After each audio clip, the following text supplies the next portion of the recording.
Salam damai dan sejahtera untuk Bapak, Ibu, dan Saudara yang kekasih di dalam Kristus.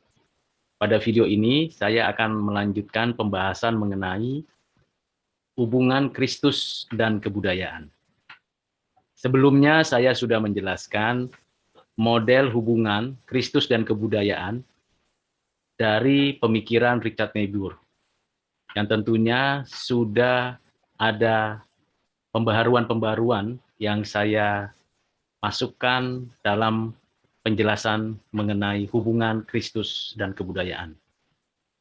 Pada bagian video ini, saya ingin melanjutkan pembahasannya dari perspektif yang lain. Dimulai dari pengertian mengenai anugerah Allah.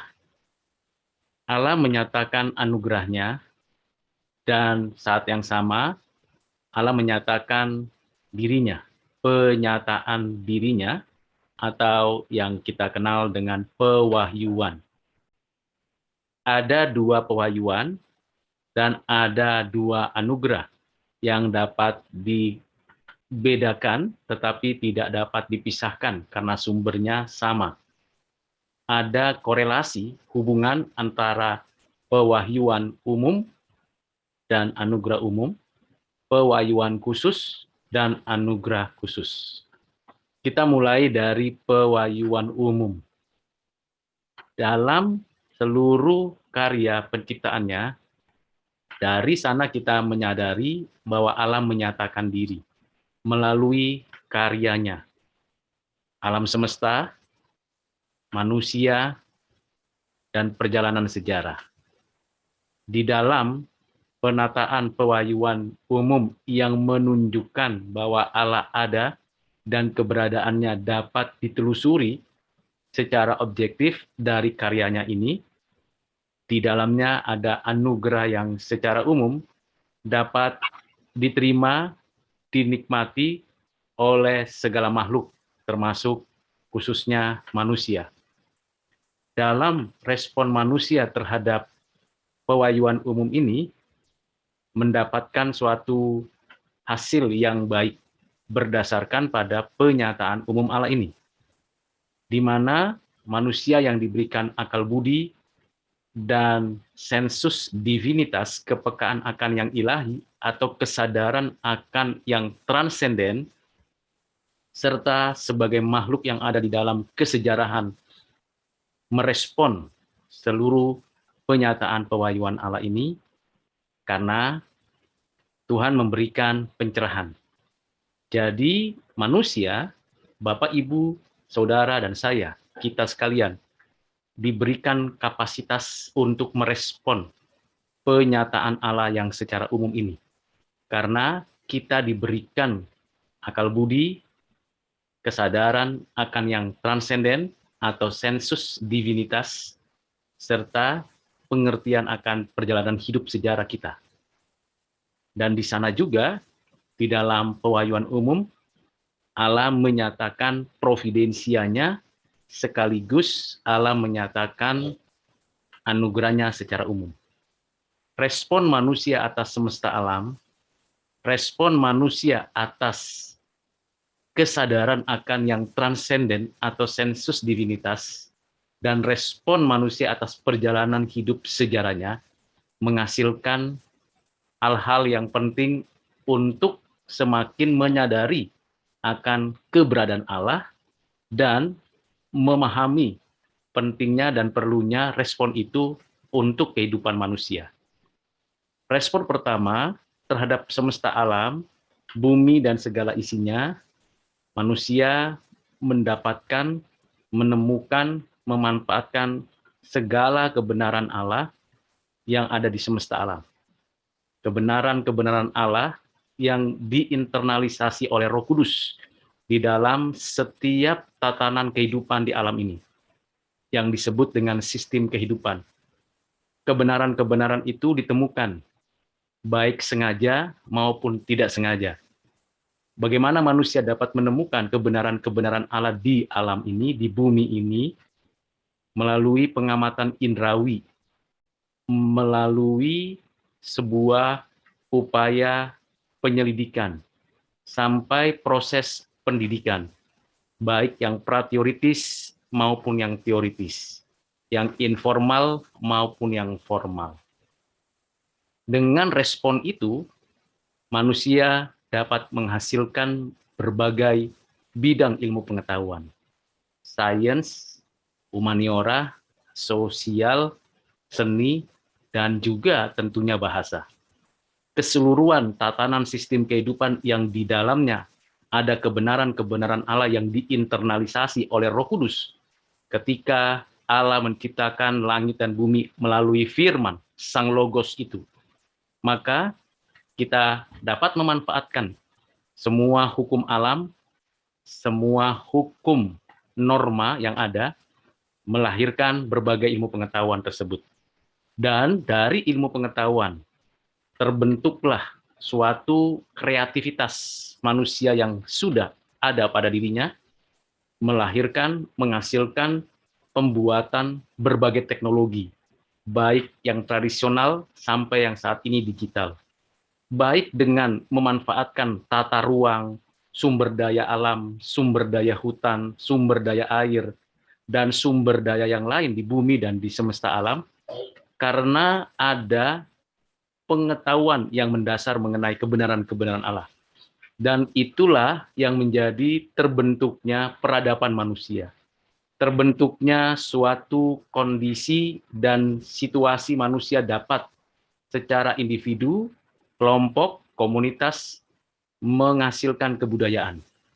Karena kita tahu kebudayaan itu unsurnya bukan hanya berbicara tentang kesenian, bahasa, tapi juga teknologi, mata pencarian, sistem perekonomian, sistem sosial politik, sistem kemasyarakatan, dan berbagai unsur lain di dalam tatanan kebudayaan manusia.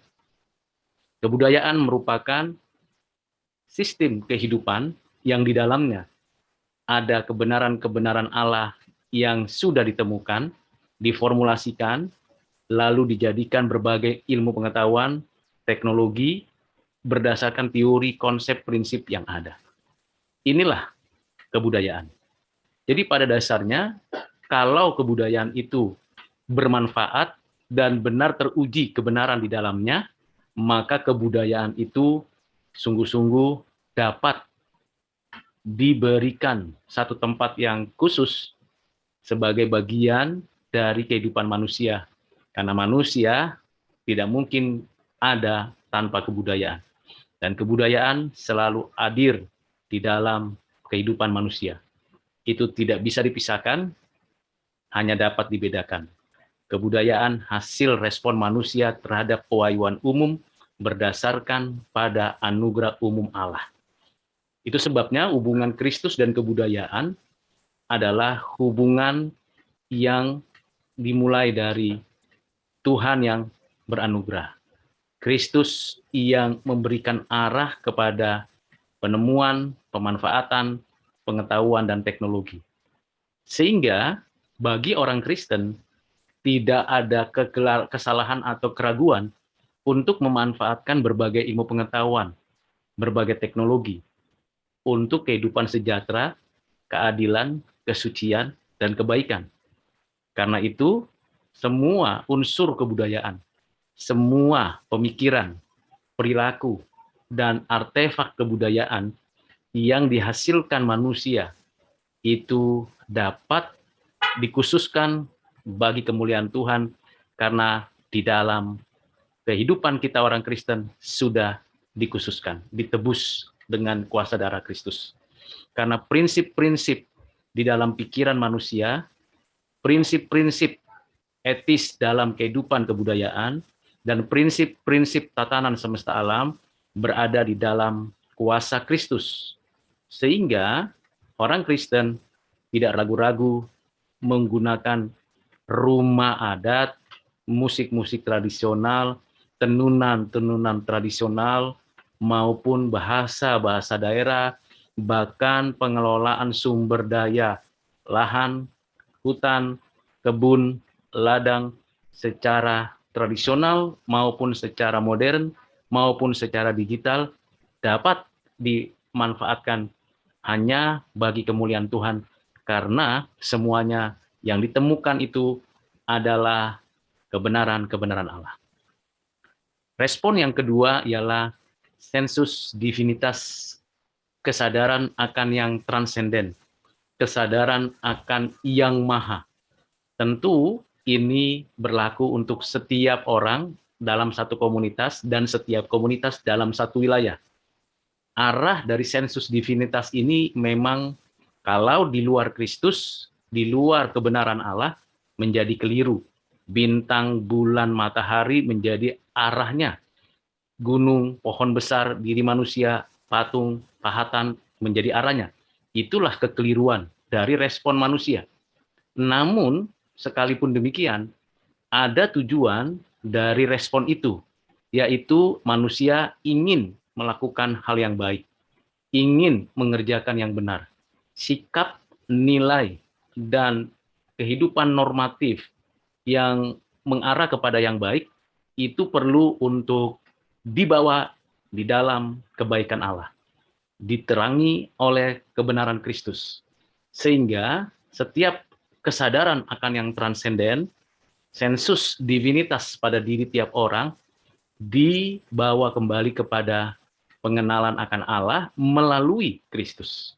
Hubungan ini hanya bisa terjadi kalau tiap orang percaya diberikan pencerahan dan setiap orang berdosa dikaruniai hidup yang baru. Ini respon yang perlu diarahkan supaya hasil respon kepercayaan apapun dikembalikan kepada kehidupan yang baik dan kesucian yang sejati. Respon yang ketiga ialah perjalanan sejarah manusia. Selalu setiap orang punya sejarah, setiap komunitas punya sejarah, setiap etnis punya sejarah. Dan di tiap-tiap sejarah ada pembelajaran-pembelajaran. Karena proses adaptasi dengan zaman, dengan lingkungan, atau hasil dari pengamatan, pergumulan, perjuangan hidup. Dari pengalaman-pengalaman dan kehidupan sejarah inilah, maka orang-orang yang takut akan Tuhan, orang-orang Kristen akan menemukan hikmat dari perjalanan sejarah. Dan kita bersyukur kalau kita mendapatkan nilai-nilai baik, nilai-nilai hikmat dari perjalanan sejarah kehidupan manusia. Nah, ini adalah hubungan yang sangat perlu untuk kita terus kembangkan. Hubungan respon manusia terhadap alam semesta, hubungan respon manusia terhadap hati nurani atau sensus divinitas, kesadaran akan yang transenden, dan respon manusia akan perjalanan sejarah. Tentu semuanya karena diberikan pencerahan, iluminasi oleh Roh Kudus. Dan inilah kebudayaan. Jadi kebudayaan bukan hanya respon manusia atas alam semesta, bumi, dan segala isinya. Kebudayaan juga mencakup bagian penting dari kesadaran akan yang transenden atau sensus divinitas, dan juga berkaitan dengan cara mendapatkan hikmat dari perjalanan sejarah manusia. Nah, dari tiga hal ini, kita mendapati pengertian bahwa hubungan Kristus dan kebudayaan dalam konteks yang sangat perlu untuk kita kembangkan, ialah Kristus memberikan arah, menjadi pusat, dan memberikan suatu kekuatan pengertian mengenai respon manusia terhadap alam semesta, bumi, dan segala isinya, terhadap sensus divinitas dan kesadaran akan yang ilahi, serta proses perjalanan sejarah untuk mendapatkan hikmat. Disinilah Bapak, Ibu, dan Saudara, kita syukuri sebagai orang Kristen. Bagaimana orang Kristen di dalam merespon segala penyataan dan pewahyuan dan anugerah umum ini diberikan kepada kita. Kita tidak menolak apa yang dihasilkan oleh orang-orang yang non-Kristen, unbeliever. Mengapa? Kalau diuji secara logis, kalau dievaluasi secara etis, dan kalau diperhatikan tujuannya bagi kemuliaan Tuhan dan bersih, adil, suci, maka sesungguhnya rumah, gedung, teknologi digital, komputer, bahkan digitalisasi apapun, itu baik adanya. Hanya, sekali lagi, seluruhnya perlu diarahkan. Karena itu, orang-orang Kristen tidak alergi dengan menggunakan tenunan tradisional. Walaupun dulu sebelum dikhususkan, ditebus di dalam Kristus, dianggap sebagai benda magis atau dipengaruhi kuasa gelap. Dulu rumah-rumah hanya tempat di mana orang tidur dan beristirahat. Sekarang bisa menjadi institusi kelembagaan pendidikan. Dulu pertanian, peternakan, perikanan, ladang, perkebunan, atau hutan itu dikelola dengan coba mencari yang transenden untuk disembah dulu. Sekarang di dalam kekristenan kita dapat melakukan pengelolaan tanah, ladang, hutan, ternak, perikanan, dan apapun yang ada dengan mengarahkan semuanya agar ada keadilan, ada kesejahteraan bagi kemuliaan Tuhan Allah. Nah, hubungan Kristus dan kebudayaan itu menjadi nyata dalam kehidupan kita kalau kita dijadikan oleh Allah sebagai agen-agen transformasi kebudayaan tersebut. Maksudnya, kita terlebih dahulu mengalami transformasi, pembaharuan, dimulai dari restorasi hidup kita. Bagaimana? Kita bersyukur ada anugerah khusus dan pewahyuan khusus, yaitu kasih karunia dari Allah yang melahirbarukan kita oleh Roh Kudus dan dikaruniakan iman kepada kita, dan firman Tuhan, yaitu Alkitab yang menjadi pedoman. Jadi melalui kebenaran yang verbal, yang plenary verbal ini, yaitu firman Tuhan, Alkitab ini, dan pencerahan dari Roh Kudus yang telah melahirbarukan kita, itu menjadi kekuatan untuk kita melakukan transformasi kebudayaan atas respon kita terhadap alam, hati nurani, maupun segala perjalanan sejarah. Anugerah umum yang dikaruniakan Allah dan penyataan umum ini kita syukuri, dan lebih daripada itu kita berterima kasih dan tidak habis-habisnya bersyukur karena Tuhan memberikan kepada kita karunia khusus, menikmati kehidupan baru, dan diberikan kekuatan untuk mentransformasi respon kita supaya seluruhnya diarahkan kepada Tuhan. Inilah hubungan Kristus dan kebudayaan di dalam suatu kerangka anugerah Allah dan pewahyuan yang Tuhan nyatakan. Kiranya penjelasan dan pemahaman ini dapat menjadi cikal bakal pemikiran kita lebih lanjut untuk kita selalu tetap bersemangat menemukan kebenaran-kebenaran yang Tuhan internalisasikan di alam, memanfaatkannya bagi keadilan, kesejahteraan, dan kesucian hidup. Sehingga hal ini menjadi hasil yang dapat dinyatakan bagi kemuliaan Allah.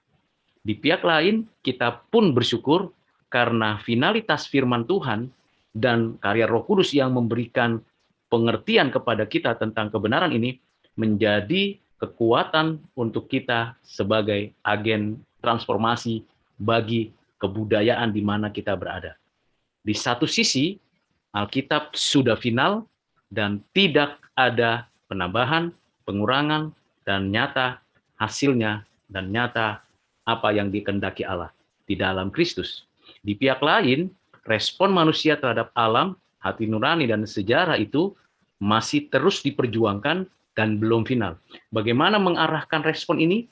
Melalui kebenaran-kebenaran plenary verbal, yaitu Alkitab, firman Tuhan. Sehingga kebenaran-kebenaran Allah di dalam dan melalui kebudayaan itu dapat menjadi berkat bagi segala bangsa sepanjang zaman dari generasi ke generasi.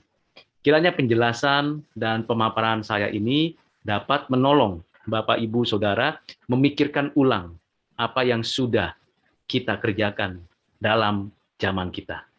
Tuhan Yesus memberkati untuk kita menjadi agen transformasi kebudayaan di mana kita berada.